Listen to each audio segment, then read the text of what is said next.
रमज़ान की रूटीन इतनी ज़्यादा बिजी हुई पड़ी है ना, समझ ही नहीं आता दिन शुरू कब होता है ख़त्म कब हो जाता है। अगले ही दिन ना मैं एक मीम देख रही थी एंड शी सेड समझ में नहीं आ रहा ना, आखिरत की तैयारी करें, सहरी की तैयारी करें, अफ्तारी की तैयारी करें या ईद की तैयारी करें। खैर एनीवेज, हमने जितने भी इरादे बनाए होते हैं ना कि रमज़ान में हमने सही वेट लॉस वगैरह करना है, वही फ्राइड आइटम्स खा खा के उल्टा वजन बढ़ा के बैठे होते हैं। खैर 2 नफल पढ़ के सीधा किचन में आती हूँ और सबसे पहले ना नीम गर्म पानी में लीमू डालकर पीती हूँ। हमारी बॉडी के लिए बहुत अच्छा एंटीऑक्सीडेंट साबित होता है और इससे वेट लॉस में भी आपको काफी हेल्प हो जाती है। एक और बात, मुझे ना आजकल ज़हन पे सवार हुआ था कि यार किचन सेट करना है, तो ये जितना मेसी नजर आ रहा है ना सिर्फ इस वजह से क्योंकि हमारे कुछ ही दिनों के अंदर रेनोवेशन स्टार्ट होने वाली है। तो रमजान में मिस्त्री लगने लगे थे, लेकिन फिर मैंने कहा कि नहीं, ईद के बाद लगवाएंगे, रमजान जरा तसल्ली से गुजर जाए, इसलिए इसको प्लीज इग्नोर करना यार, अभी फिर एस्थेटिक सा दिखाऊंगी इंशाल्लाह। अच्छा एक और बात यार, आई नो हम सब लोग अपने अपने तरीकों से ना पराठों में एक्सपर्ट हैं, लेकिन मैंने ना अगले दिन वाइट ऑफ जॉय की एक वीडियो देखी और मुझे बहुत अच्छी लगी। उन्होंने ये तरीका पराठे फ्रीज करने के लिए बताया था, लेकिन मैंने तो ताजे पराठे बनाए और तौबा इतने मजे के लच्छों वाले। आपने सिंपल पेड़ा बना के ना उसको पहले बेल लेना है, उसके अंदर घी लगाना है जिस तरह मैंने लगाया, फिर उसको ऐसे एक साइड से कट लगा के ना पूरा फोल्ड करके इस तरह सारे पेड़े बना लेने हैं। ऐसे कुछ मिनट लगते हैं इस काम में, और जो फिर सबसे पहला पेड़ा बनाया होगा ना उससे रोटी बेलना स्टार्ट करनी और उससे पराठे बनाते जाने। अगर आप लोग पहले ऐसे बनाते हैं तो बहुत अच्छी बात है, क्योंकि मैं ऐसे नहीं बनाती थी, मैं सिंपल वो बलों वाला बनाती थी ना, पेड़े के अंदर ही घी लगाया, फोल्ड किया और लंबा करके फोल्ड किया और दैट्स इट। और अब जब से मैंने ये बनाने स्टार्ट किया ना तो वो एक एडिक्शन सी हो जाती है ना आपको। और आई नो ये बड़ा कॉमन सा तरीका है, मैं पहले देखती रहती थी इंटरनेट पे, लेकिन कभी मैंने ना खुद नहीं ट्राई किया था, लेकिन जिस दिन से मैंने खुद ट्राई किया ना, लिटरली इसके अंदर 4 लेयर्स आती हैं। अच्छा एक और इम्पॉर्टेंट बात जो मैंने बस आजकल में ही सीखी है वो ये कि आपने ना पहले पूरा पराठा पहले बना लेना है और एंड में उस पर घी लगाना है, मतलब पूरी रोटी पका के। वरना पहले मैं ऐसे करती थी, ऐसे पराठा ऊपर डालना, ऐसे पूरा घी पलट पलट के डालना और सही उसको भिगो के फ्राई करना। अगर हम पहले लगा देते हैं ना तो रोटी बहुत ज्यादा घी अब्सॉर्ब कर लेती है, इसलिए एंड पे लगाने से ना बहुत क्रिस्पी भी बनता है और घी भी कम यूज होता है। और हाँ, कोशिश किया करें कि देसी घी इस्तेमाल किया करें, क्योंकि अब लेटेस्ट जितनी भी रिसर्चेस आ रही है ना उसके अंदर सब यही प्रूव कर रहे हैं कि desi ghee is far better than any kind of like canola oil या कोई और भी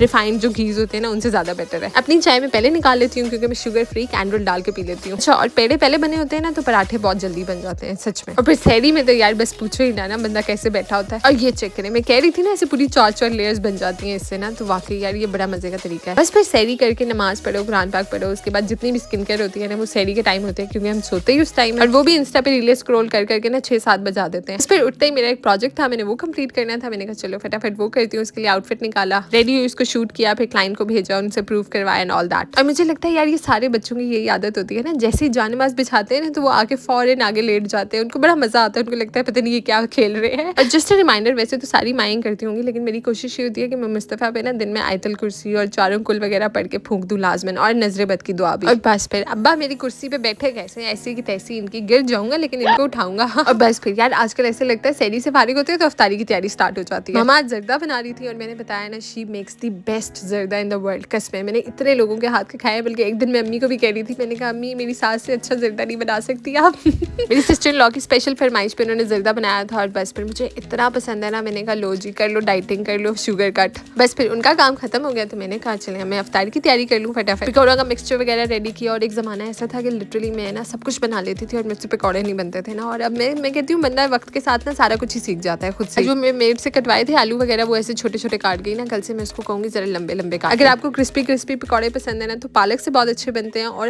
एक छोटी सी आधी सी चम्मच ना बेकिंग सोडा, उससे भी बहुत अच्छे बनते हैं। क्रॉकरी वाले सारे नए शौक पूरे कर लिए, बस अल्लाह पाक अब नया किचन भी दे दे। ये ऐसे फारिग बैठे हुए थे, मैंने कहा आप ऐसे अच्छे नहीं लग रहे ना, आप थोड़े से मेरे साथ पकौड़े फ्राई करवा दे।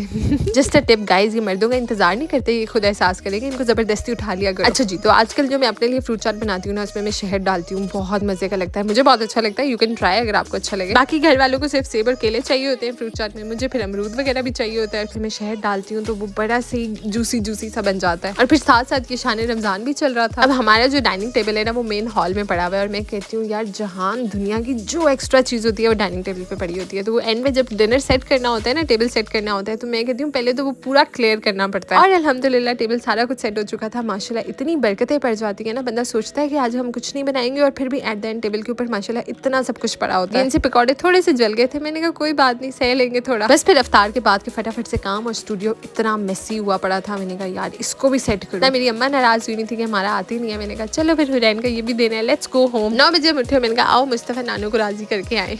तो बस फिर यार ऐसी कुछ चल रही है रमजान की रूटीन। आप लोग अपना भी बताएं क्या कुछ हो रहा है, क्या कुछ कर रहे हैं आजकल। तो अम्मी के लिए एक चूमेरा चार लेकर आई थी, बड़ा मजे का। और ये ना एक फ्रेम मैंने मुस्तफा के भी बनवाया हुआ था, तो मैंने कहा यार हुरैन का भी होना चाहिए। MS कलेक्शन से बनवाया था। और मैं मजे की बात बताती हूँ, जब मैं छोटी थी ना तो मेरी बर्थडे पे मुझे कोई भी गिफ्ट मिलता था ना तो ये लोग क्या करते थे, कोई डिनर सेट ले लेते थे और मेरे जहेज में रख देते थे और ये कहते थे कि ये जी हमारा का गिफ्ट है। और फिर उसके ऊपर बाकायदा लिखा होता था 2013 गिफ्ट ऑन हमारा फलानी बर्थडे। तो यही साइन मैं हुरैन की इस फ्रेम पे कर रही थी। And guess that's all for me for today. Thank you so much for watching. Have a nice day. Bye.